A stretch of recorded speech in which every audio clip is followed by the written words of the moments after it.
Formula 1 is still to this day a sport that carries risks, although thankfully in the modern era you have to be doing something catastrophically wrong or be in exactly the wrong place at the wrong time just to be injured, let alone the worst possible outcome.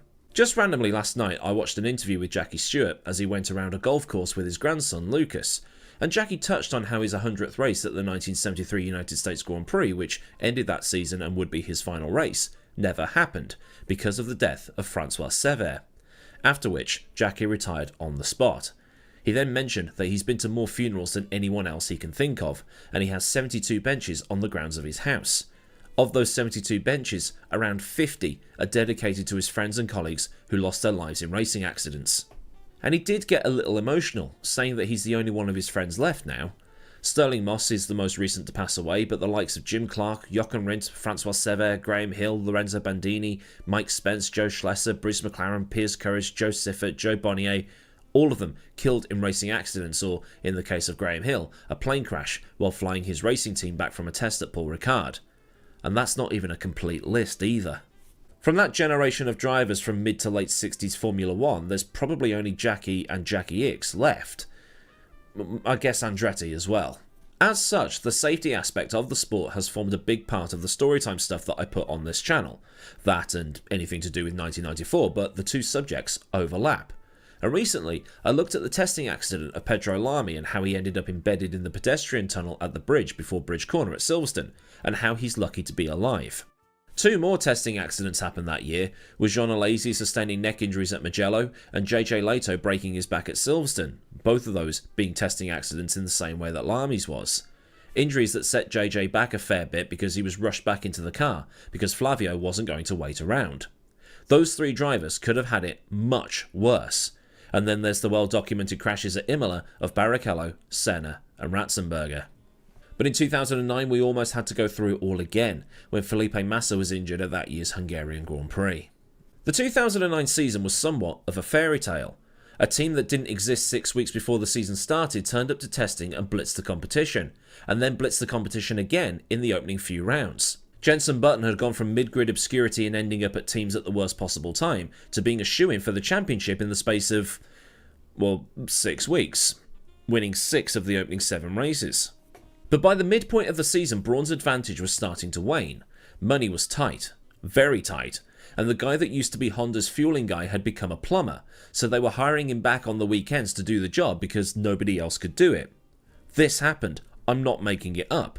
But because Brawn was having to use parts again and again and again and again while the other teams brought new parts seemingly every race, the advantage had dropped off a bit because those parts were aging, and teams like Red Bull were able to vastly outspend the plucky underdogs from Brackley and develop their cars so that Vettel and Webber were now on par with Jensen and Rubens, if not ahead of them by this point.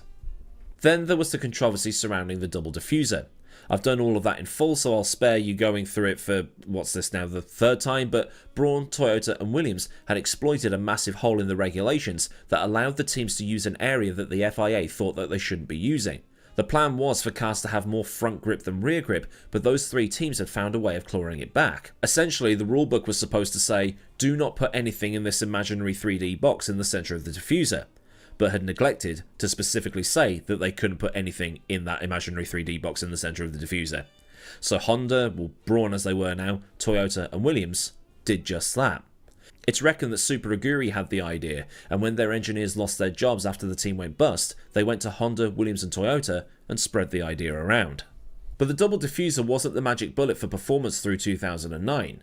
If it was, it would have been Brawn, Toyota and Williams in the top positions at every single race, or winning every race. But as it was, Toyota had only been on the podium 3 times all season, and Williams hadn't made the podium at all. Their best result up to the Hungarian Grand Prix was 4th. Brawn and Red Bull were the teams to beat at this point. McLaren and Ferrari had endured rough starts to the season, with Ferrari only having 1 podium up to the British Grand Prix and McLaren not being on the podium at all, much like Williams. Because of the development war going on through 2008 with Massa and Hamilton fighting for the championship, McLaren and Ferrari were late to the 2009 party, and the cars were vastly underdeveloped versus Honda and Red Bull, who had put their eggs firmly into the 2009 basket and come out the other side better off than they had been in 2008. But because of Brawn's early dominance, Red Bull had won 2 races. China, where they got a 1-2, and Silverstone, where Button was absolutely nowhere because the Brawn didn't want to switch on the tyres in cold weather. Red Bull had also scored another 1-2 at the German Grand Prix to have the championship standings as follows. Button's lead in the championship had been reduced to 21 points, while Vettel and Webber had overtaken Barrichello, who dropped to 4th. And I need to look at Barrichello's career at some point because by the end of the Brawn documentary, I ended up feeling sorry for him. 2nd, 3rd and 4th were very close, but then there was a decent gap to Massa in 5th, Trulli in 6th and Rosberg in 7th, with 5th, 6th and 7th being very close together, and then you got Glock 8th, Alonso 9th and Raikkonen on just 10 points in, well, 10th, funnily enough. Massa was actually having a decent season. But like mentioned, that season was about to come undone, as Formula 1 was facing its first fatal accident since 1994. Massa had entered 2009 having taken the ending to the 2008 season like an absolute champion, even though he missed out agonisingly at the last minute. And I mean the last minute. It was a weird situation to be in, much like how it was in 1999. As a British F1 fan, of course you want to see the British driver win, but you weren't going to be angry if Massa won it because he's such a likeable guy. Much like in 1999, only it was the Finn that won instead of the British driver. Ironically, both seasons involved McLaren and Ferrari, and on both occasions the McLaren driver won the Drivers' Championship while Ferrari won the Constructors. You can't write this stuff. But like mentioned, Massa was having a much better 2009 compared to his teammate and 2007 world champion Kimi Raikkonen. Despite the Ferrari being uncompetitive compared to the Brawn and Red Bull, Massa was 5th in the standings on 22 points, and well ahead of Raikkonen, who was down in 10th. And current world champion Hamilton was having a rough season too. He was only on 9 points and down in 11th. Massa had actually been on the podium at the previous round at the Nürburgring, finishing behind the Red Bulls, so for him to be in this position, you can't really have a go at him for it. The F60 had received upgrades for the British Grand Prix at Silverstone. It had a new front wing, revised suspension geometry and a new lightweight chassis. And all this was done so that the weight would now be over the front wheels to try and improve the turn-in and take some of the stress off the rear wheels. Because the Ferrari was one of only 4 teams using KERS, the others being McLaren, Renault and BMW, although BMW ditched theirs, the weight was quite a bit over the rear and affecting the handling. They'd also added their own version of the double diffuser, and with the whole car now 15 kilograms lighter, they were anticipating getting some gains. Did it work? Well, I mean, sort of. They were 4th at Silverstone and then 3rd at the Nürburgring, so yeah, there was a pattern emerging. A small one, but you know, it was there.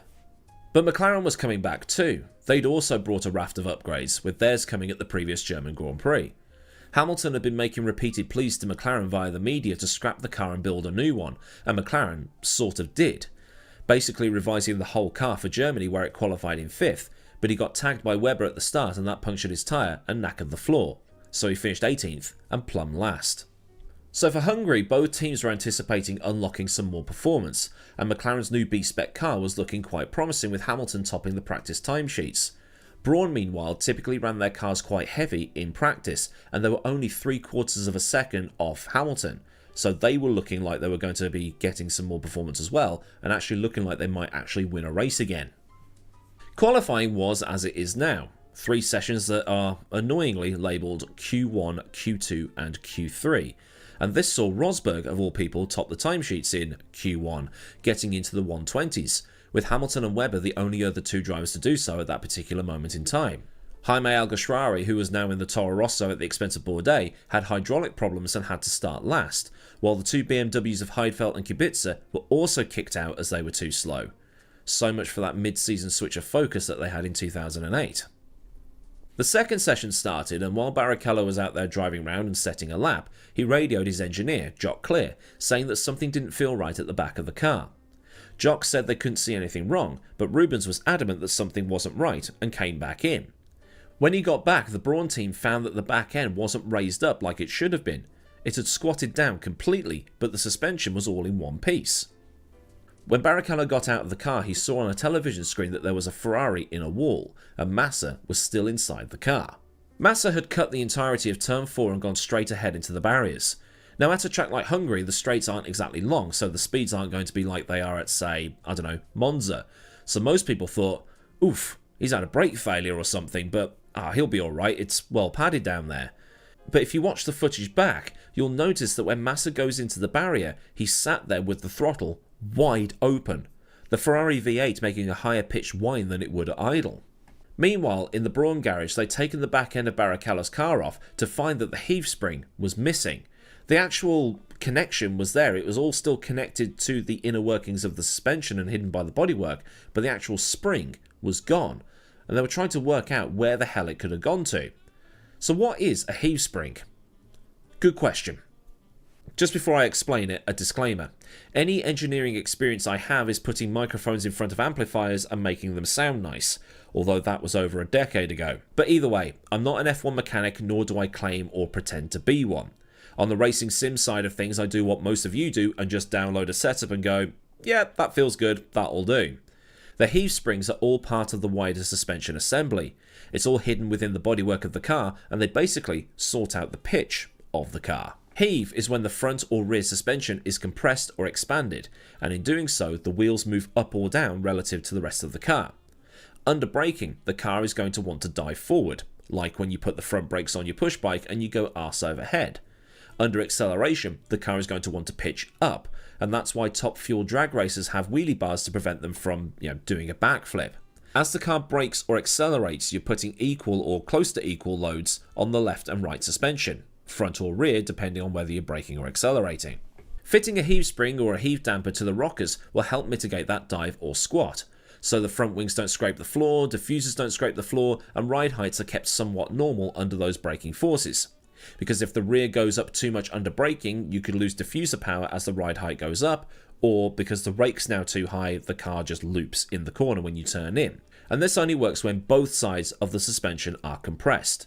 If the car rolls, the damper does nothing. That's where the anti-roll bars come in, and they're something else entirely. So what had happened was, the spring on Baracalla's anti-squat device had fired off and hit Massa. Martin Brundle, commentating for the BBC that year, had someone in his ear saying, "Massa's been hit by a piece of debris, we just saw it on the replay." And when Barrichello saw it on the replay, someone realised, hang on, that's the spring from your car. And this got Rubens quite upset. Not only was Massa, who was a very good friend and countryman, hurt, but it was apart from his car that had hurt him. And like mentioned, the footage of Massa going into the wall and the throttle being pinned open and the onboard footage showing that he only lifted and didn't even touch the brakes is scary. We've all seen drivers end up in tyre walls before. The first thing they do is they turn the engine off. Then they pop the steering wheel off, undo their belts, get out and walk away. If there's any lingering soreness or stiffness, it's nothing a couple of Nurofen won't fix. It's going to be a tough rebuild job in time for the Grand Prix, but the driver is okay, and that's more important than the car. But a driver to be in the wall with the throttle wide open and bouncing off the rev limiter with the anti-stall kicked in, at that point you're saying, okay, something's really wrong here. And just one more thing to add, this accident happened just 6 days after Henry Surtees was killed at Brands Hatch in Formula 2. I don't have a picture of Massa's helmet, so this rough estimate will have to do. A chunk of the helmet was removed just above the visor, and in doing so caused Felipe a skull fracture and some blood loss, although how much he lost was never disclosed. Massa admitted in the Brawn documentary, where he gets the helmet out and shows Keanu Reeves, that if this has been 2006 or before, it would have been a fatal. Following the accident, the FIA made the frontal area of the helmet stronger, just in case. Now, with the halo, the chances of being hit by a large foreign object like Massa, Surtees or even Justin Wilson in IndyCar have reduced, but those chances are still not zero. This spring was only about 6 or 7 inches long and weighed, 750 grams, just under a kilo, something like that. But either way, if it had hit Massa just 2 millimeters, and we're talking millimeters here lower, it would have taken his left eye, or worse. Now, with the new reinforced frontal areas of the helmets, it's reckoned that the worst that a driver is going to get in a similar accident is a concussion. I mean, a concussion is still pretty bad, but it's better than the alternative. It was just sheer bad luck. The spring had acted like a rugby ball in that the direction it travels upon landing is completely random. The spring comes off Barrichello's car on the exit of turn 3, and it bounces ahead of Massa. It then bounces to the left, but on the next bounce, it comes back to the right and hits him in the head. On another day, it could have bounced left again, or bounced lower, or bounced a little less to the right, or a little more to the right, and it would have either missed or hit the car somewhere else and just given the car a little bit of damage. And for so many years, I assumed that the spring had come off Barrichello's car and bounced backwards into Massa's head. but it didn't. It was travelling in the same direction that Barrichello and Massa were travelling, so as it bounced across back to the right, Massa effectively drove into it, and that actually might have saved his life because of the closing speed, you know, like when two cars crash into each other at 30 miles an hour, it's a 60 mile an hour impact.